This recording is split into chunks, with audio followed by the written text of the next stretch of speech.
নমস্কার, মনির কিচেনে সবাইকে স্বাগত। আজ বাইরে প্রচণ্ড বৃষ্টি হচ্ছে, তার জন্য আমি বানিয়ে নিয়েছি সাবুদানার পকোড়া। আর এই পকোড়াটাই কী করে বানিয়েছি সেটাই শেয়ার করব রেসিপিটি। চলুন দেখে নেওয়া যাক রেসিপিটি। আর এটা একদম মুচমুচে সুন্দর করে রেডি হয়ে গেছে এই পকোড়াটা। আমি এখানে নিয়ে নিয়েছি, এখানে আমি অর্ধেকটা কেটে নিয়েছি ছোটো ছোটো কুচি করে। কর্ন নিয়ে নিয়েছি অর্ধেক, একটার অর্ধেক হাফ নিয়েছি। পেঁয়াজ নিয়ে নিয়েছি, কাঁচা লঙ্কা একটা নিয়ে নিয়েছি, আলু নিয়ে নিয়েছি একটা, এটা কাদ্দুকস করে রেখে নিয়েছি। আর এটা সাবুদানা ভিজিয়ে রেখেছিলাম আধা ঘন্টার মতো, তো ভিজে গেছে আমার এটা। আর আমি এখানে চাল ভিজিয়ে রেখেছিলাম, আমি চালটাকে বেটে নিয়েছি, একটু দৌড়ভাবে বেটেছি, একদম পিনো না। আপনারা চাইলে চালের পাউডারও দিতে পারেন। চলুন আমি এটাকে মিক্স করে নিই। এতে আমি সব মিক্স করে নেব। প্রথমে আমি সাবুদানাটাকে দিয়ে দিলাম, চালের গুঁড়িটাকে দিলাম,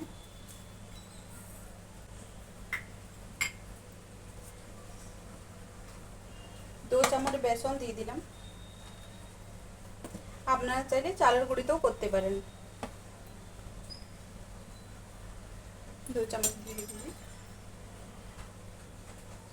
এতে দিয়েছি আমি গোটা জিরা দিয়ে দেবো, একটু আদরকের পাউডার দিয়েছি, শুট পাউডার, ধনা জিরা পাউডার। যেহেতু লঙ্কা আছে তাই আমি লঙ্কার পাউডারটা দেব না, একটু হালকা দিয়ে দিয়েছি। আর একটু গরম মশলা আর স্বাদ মতো নুন একটু দিয়ে দেবো। আপনারা চাইলে কাঁচা লঙ্কা নাও দিতে পারেন। এই যে স্বাদ মতো নুন দিয়ে দিলাম। যারা বেশি নুন খান তারা বেশিও দিতে পারেন, আপনার নিজের উপরে। এবারে আমি এটাকে মিক্স করে নেব ভালো করে।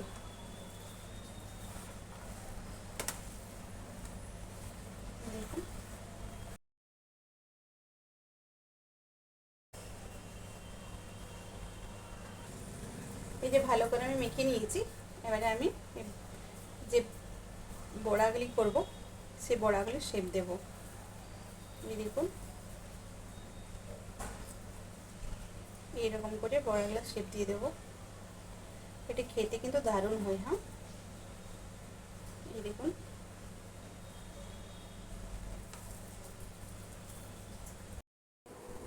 এখানে আমি নিয়ে নিয়েছি 2 চামচ ময়দা।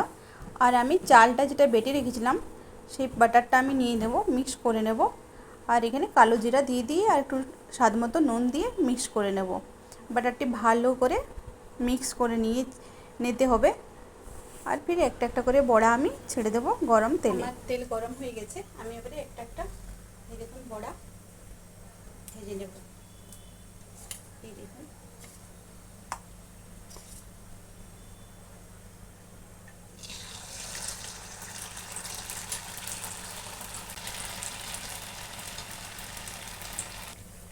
দেখুন আমার ভাজা হয়ে গেছে।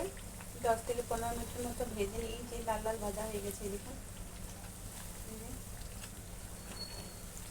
10 থেকে 15 মিনিটের মতো ভেজে নিতে হবে ভালো করে। ষোলো ফ্লেমে ভাজবেন, ভাজতে হবে একে, তবে কুড়কুড়ো করে না হলে ভিতরে কাঁচা রয়ে যাবে।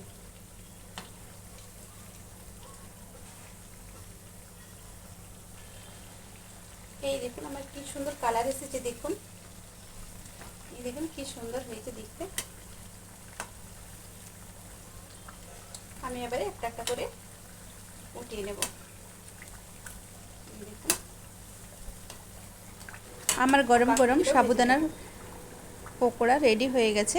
আর অবশ্যই আপনারা বানিয়ে খাবেন। আর ভালো লাগলে শেয়ার, সাবস্ক্রাইব আর লাইক করবেন।